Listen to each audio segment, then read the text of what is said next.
elevate the ileostomy opening 2 to 3 centimeters from skin to ensure the effluent pass directly into the stomach bag with minimal contact of the skin. তাহলে আমরা আগে যে প্রবলেমটার কথা বললাম এই প্রবলেমটাকে তো সলভ করার চেষ্টা করতে হবে। সেক্ষেত্রে আমরা করি কি, when we are making the ileostomy stroma, এটাকে আমরা জাস্ট এই মানে প্যারাইটাল ওয়ালের লেভেলে না রেখে এবং আইলামটাকে আরেকটু উপরে উঁচু করে নিয়ে আসি, 2 to 3 সেন্টিমিটার উপরে উঠাই নিয়ে আসি, নিয়ে এসে ওখানে আমরা ফিক্স করার সিস্টেম আছে, এটা করে দেই। দিলে বেনিফিটটা কি হচ্ছে, আমরা যখন কলোস্টমি ব্যাগ লাগাই দিচ্ছি এখানে, তখন যেহেতু ওটা 2 থেকে 3 সেন্টিমিটার স্কিনের থেকে উপরে আছে, তো ওটা ইজিলি ওর কন্টেন্টগুলো ব্যাগে পড়ছে, আমার প্যারাইটাল ওয়ালে স্কিনের উপরে লাগছে কম বা লাগছে না। ঠিক আছে, তাহলে এইটা যদি না লাগে, কন্ট্যাক্ট যদি না আসে, তাহলে এক্সপিরিয়েশন অ্যান্ড ডাইজেশনের প্রশ্নটা আমরা অ্যাভয়েড করতে পারছি। ক্লিয়ার? তো এটা 2 to 3 সেন্টিমিটার এলিভেট করে ওটাকে ফিক্স করার সার্জিক্যাল সিস্টেম আছে, সেটা যখন আমরা কখনো ওটিতে তোমাদের সাথে নিয়ে দেখা হয় তখন এটা খেয়াল করবে। বাট মাথায় রাখো যে ileostomy stoma should be 2 to 3 centimetre elevated from the skin margin always. Ileum is everted on itself to form a spout, এবং এই যেটা আইলিয়ামটাকে যে ওপেনিংটা করা হলো যেভাবে, এটাকে বলা হয় স্পাউট। মনে করো দিস ওয়ান ইজ আইলিয়াম, এটা উঁচু করা হলো হয়ে এইটাকে এইভাবে উল্টে, এই হাতাটা যেমন ভাঁজ করা হয়েছে এইভাবে উল্টে চারিদিক দিয়ে ওটাকে লাগিয়ে দেওয়া হয় যাতে করে ওপেনিংটা ব্যাগে চলে আসে। এই ওপেনিংটা একটা স্পেশাল নাম দেওয়া হয়েছে স্পাউট। দেখো স্পাউটটা কিভাবে আমরা তৈরি করছি সেটা দেখো। This is the ileum, this is the parietal wall. ঠিক আছে, এই আইলিয়াম, এই যে জায়গাটা স্টিচ করা আছে, এই জায়গাটা স্টিচ করা আছে, মনে করো এখন স্টিচ করা নাই, তাহলে এটা আরো লম্বা হবে। ক্লিয়ার? এবং ওইটাকে আমরা ইভার্ট করে ঘুরাই নিয়ে এসে এই স্কিনের সাথে ফিক্সড করেছি, যার ফলে দেখো এতটুকু অংশ এটা ফ্রি রয়েছে। এখানে যদি আমরা এখানে কলোস্টমি আইলোস্টমি ব্যাগ বা কলোস্টমি ব্যাগ লাগাই দেই, তাহলে এখান থেকে এফ্লুয়েন্টটা যে ওই ব্যাগে পড়বে, স্কিনের সাথে কন্ট্যাক্টে আসার চান্সটা ভেরি মিনিমাম। এই স্পাউটটাকে 2 to 3 সেন্টিমিটার, মানে এই লেন্থটা অ্যাটলিস্ট 2 to 3 সেন্টিমিটার না হলে কিন্তু এই পারপোজটা সার্ভ হবে না। ক্লিয়ার? নাও রিগার্ডিং দি কলোস্টমি, আইলোস্টমি সম্পর্কে তোমার এইটুকু নলেজ থাকতে হবে। নাও রিগার্ডিং দ্য কলোস্টমি, কলোস্টমি ইফ্লুয়েন্টটা কি হবে? Ileostomy effluent always liquid, but colostomy effluent কি হচ্ছে? Formed faeces. যেন খবরদার হার্ড বলিস না, তাহলে কিন্তু তোর মাথা ফাটাই দেবে সবাই। তাহলে ইট ইজ ফর্মড, ডিসচার্জ ইন্টারমিটেন্টলি, এবং এটা কিন্তু আইলোস্টমিতে ওটা কন্টিনিউয়াস ডিসচার্জ, বাট এখানে ইন্টারমিটেন্টলি ডিসচার্জ হচ্ছে। আর কি হচ্ছে? Not directly corrosive to skin, এবং এখানে যেহেতু অ্যাক্টিভেটেড ডাইজেস্টিভ এনজাইমটা থাকছে না, স্টুল যখন ফর্মেশনটা হয়ে যাচ্ছে তখন তো আর অ্যাক্টিভেটেড ডাইজেস্টিভ এনজাইমটা ইউজুয়ালি থাকছে না, যার ফলে it is not corrosive to skin, usually falls directly into the stoma bag. এবং এটাও তোমাকে যখন তোমাকে এটা বের হবে, এটাও তোমার ডাইরেক্টলি স্টমা ব্যাগে চলে যাবে। তবে এখানে একটা স্পাউট তৈরি করতে হয় না, আমরা স্কিনের সাথে অল্প একটু এলিভেশন রেখে আমরা ফিক্সড করে দেই, বাট ওটা ওখান থেকে ওরা স্টমা মানে কালেক্টিং ব্যাগে চলে যায়। ঠিক আছে? Colostomies are sutured flush with skin, এটা স্কিনের সাথে আমাদের ফিক্সড করে রাখতে হয়। Allowed to put slightly to prevent a retraction after weight gain. এখানে যখন একটা টেকনিক্যাল পয়েন্ট এটা, সেটা একটু মনে রাখো, allowed to put slightly to prevent a retraction after weight gain. তার মানে এই কলোস্টমির যে ওপেনিংটা, এই ওপেনিংটাকে একটু প্রট্রুটেড অবস্থায় রাখতে হবে। তা নাহলে কী হবে, যখন তোমার অপারেশন করা হয়েছে, ধরো এখন মিমের বডিটা আমরা অপারেশন করে কলোস্টমি করে দিয়েছি, 2 বছর পরে দেখা গেল মোটা হয়ে গেল, তখন কি হবে? ইট শুড বি রিট্রাক্টেড। তো তখন এটা ডিস্টার্ব হতে পারে, সেই জন্য অন্তত কিছুটা অংশ একটু উপরে রাখতে হবে, but not as long as ileostomy. এখানে দেখো, দিস ইজ দি কলোস্টমি স্ট্রমা। এই যে স্টুল আসছে, হলুদটা কিন্তু stool, it is coming form faeces, this is the parietal wall. এখানে আমরা এইটুকু দেখো অংশ আমরা বাইরে বের করে দিয়েছি। Mucosa is level with the skin, and এখান থেকে কালেক্টিং ব্যাগে চলে যাচ্ছে। ক্লিয়ার? আর আইলোস্টমিতে আমরা কতটুকু স্পট তৈরি করেছিলাম? লম্বা 2 to 3 centimetre. Now regarding the end stoma, এখানে একটা পেশেন্টকে আমরা দেখাইছি, দিস ইজ দিদার অ্যাবডোমিনাল সার্জারি, এই রুটে করা হয়েছে। কোনো কারণে হয়তো তার স্টমা করার প্রয়োজন হয়েছিল, অ্যান্ড সেই স্টমাটা আমরা করেছি কোথায়, এটা কোন জায়গায় করেছি, রাইট আইলিয়াক ফোসাতে। একটা জিনিস সবসময় মনে রাখবা, ileostomy should always done in the right iliac fossa and colostomy should always done in the left iliac fossa. যদি এখানে কোনো রকম আদার কোনো অ্যাবনর্মালিটি, গ্রস অ্যাবনর্মালিটি না এসে থাকে, তাহলে it is the usual route, we make a ileostomy stoma on the right iliac fossa and we make a colostomy stoma on the left iliac fossa.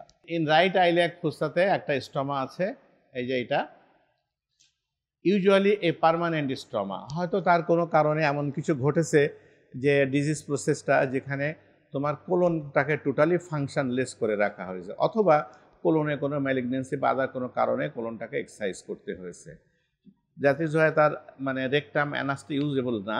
সেই সমস্ত ক্ষেত্রগুলোতে আমরা এটা পার্মানেন্ট আইলোস্টমি করে রেখেছি। এটা ইলেকটিভলিও করা যেতে পারে, ইমার্জেন্সি করা যেতে। ইলেকটিভলি কখন করা যাচ্ছে, প্রোক্টোকোলেক্টমি ফর ইনফ্লামেশন বা ইনফ্লামেটরি বাওয়েল ডিজিজ। যদি কোনো patient is suffering from inflammatory bowel disease এবং সেটা এরকমই একটা সিভিয়ার পর্যায়ে পৌঁছে গেছে যখন তার লাইফটা মেনটেন করা ডিফিকাল্ট হয়ে যাচ্ছে, তখন আমরা এই সার্জারিটা করি। আরেকটা হচ্ছে ফ্যামিলিয়াল এডিনোমেটাস পলিপোসিস কোলাই। দুটোই একটা কনজেনিটাল ডিজিজ।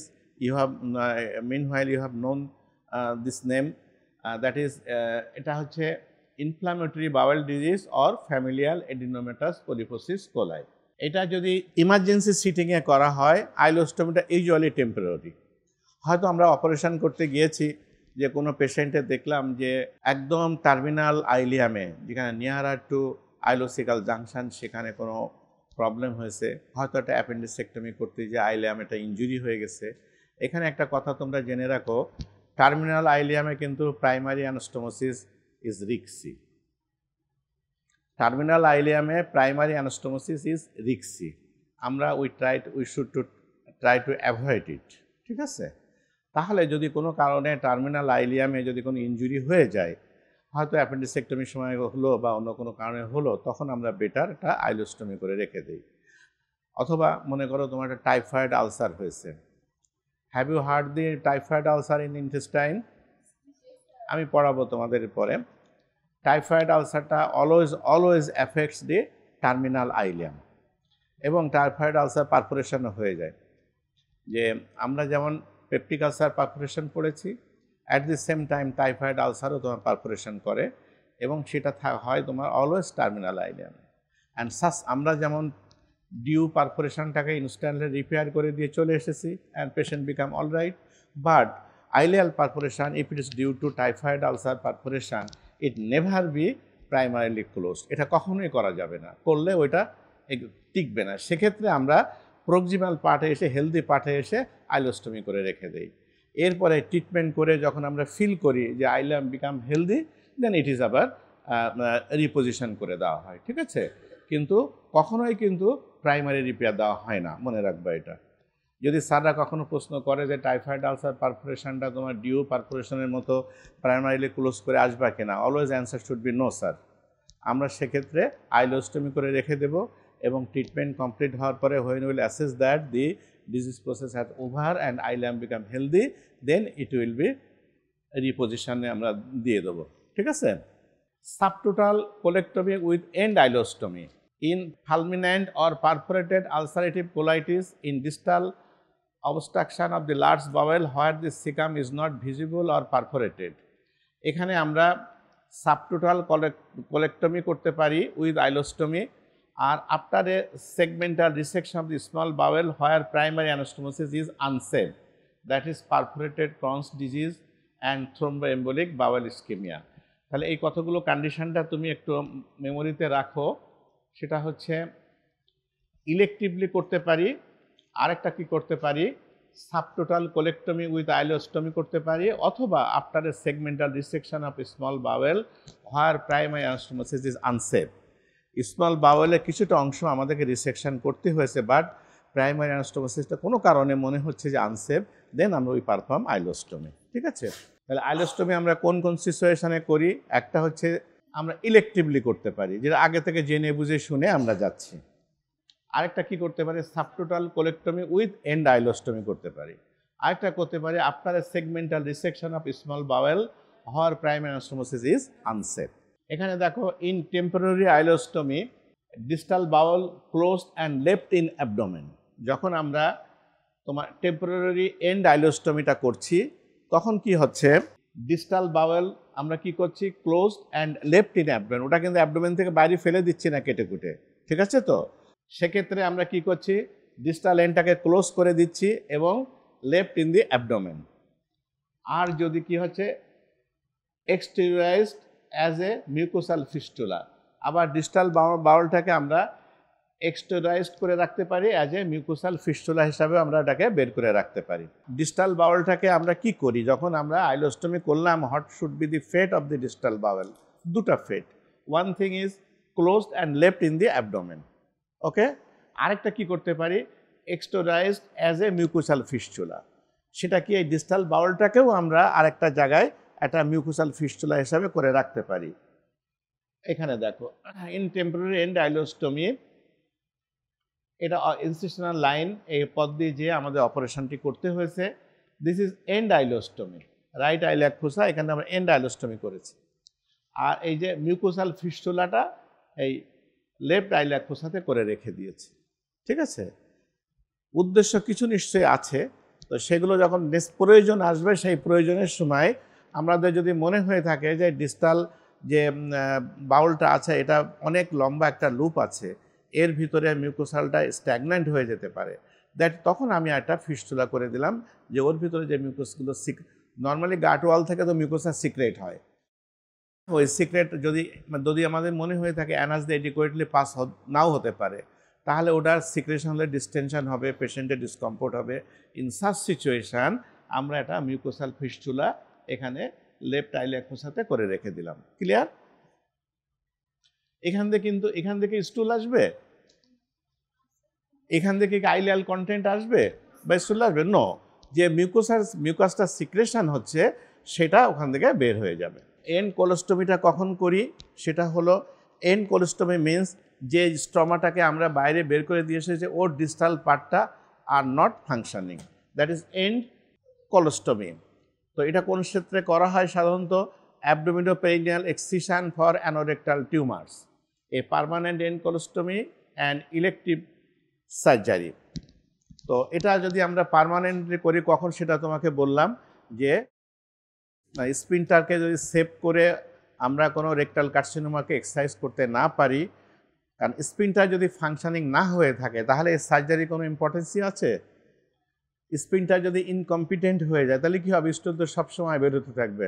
আমাদের অ্যানাসের স্পিনটারটাকে সেভ করতে হবে, যদি স্পিনটার সেভ করে এন্ড টু এন্ড অ্যানাস্টোমোসিস করে দেওয়া যেতে পারে দেন গুড, আদারওয়াইজ ওটা ডিস্টাল পোর্শনটাকে টোটাল এক্সারসাইজ করে অ্যানাসটাকে ক্লোজ করে আমরা পার্মানেন্ট কোলোস্টমি করে দিয়ে দিই। This is a last guard. এখানে যে সেগময়েড কোলনের এখানে হয়তো একটা কোনো গ্রোথ ছিল, আমরা এখান থেকে এক্সারসাইজ করেছি, এক্সারসাইজ করে এই অংশটুকু দিয়ে আমরা কোলোস্টমি করেছি। আর এই অংশটুকু কি করেছি, এই অংশটুকু কি বডিতে আছে?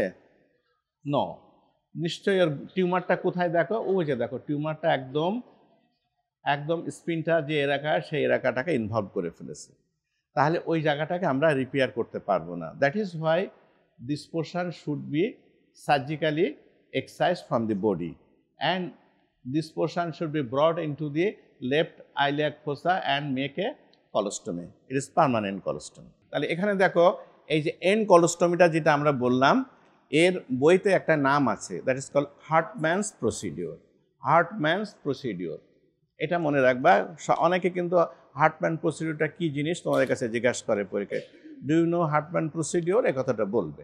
সেখানে কি আসছে দেখো, in emergency sitting for ischemia, perforation or obstruction of distal colon or rectum. হার্টম্যান প্রসিডিওরটা আমরা কখন কখন করি, ইন ইমার্জেন্সি সেটিংস, যে কোনো কারণে একটা ইমার্জেন্সি ট্রমা কোলনে হয়েছে, সেক্ষেত্রে আমরা ট্রমার প্রজিমাল পোর্শনটুকুকে আমরা এক্সারসাইজ করে এখানে ওপেনিং করে দিলাম। এই যে আমরা এই ওপেনিংটা করছি, এটাই এই প্রসিডিওরটাকে বলা হয় হার্টম্যান procedure. And when we are doing it in case of emergency setting, or for ischemia, perforation or obstruction of the distal colon or rectum. আরেকটা হচ্ছে কি potentially reversible 3 to 4 months later, এবং এটাকেও আমরা 3 to 4 months after যে আমরা reverse করে দেই। ঠিক আছে, তাহলে যদি রিভার্স করতে হয় তাহলে ডিস্টাল এন্ডটাকে should be remain inside the body with the sphincter pattern, ঠিক তো? ওকে। আরেকটা হচ্ছে কি patients are often elderly and frail, 40% never undergo reversal. হয়তো ধরো আমাদের দাদা নানা যারা আছে তাদেরকে অথবা ধর 10 বছর পরে আমিও বুড়ো হয়ে গেলাম, তোদের কাছে আসলাম অপারেশন করার জন্য, ফাতেমা তো বলতো স্যারকে তো পেয়ে গেছি এবার। যদি আমরা ওল্ড ডেবিলিটেড পার্সনকে হয়, দেখা যাচ্ছে যে রিভার্সাল সার্জারিটা সে আর টলারেট করতে পারছে না। প্রাইমারি সার্জারিটা সামাও তিনি টলারেট করেছেন, অ্যান্ড ইট ইস দ্য সুবহানাল্লাহ যে সে রিকভারি করে গেছে।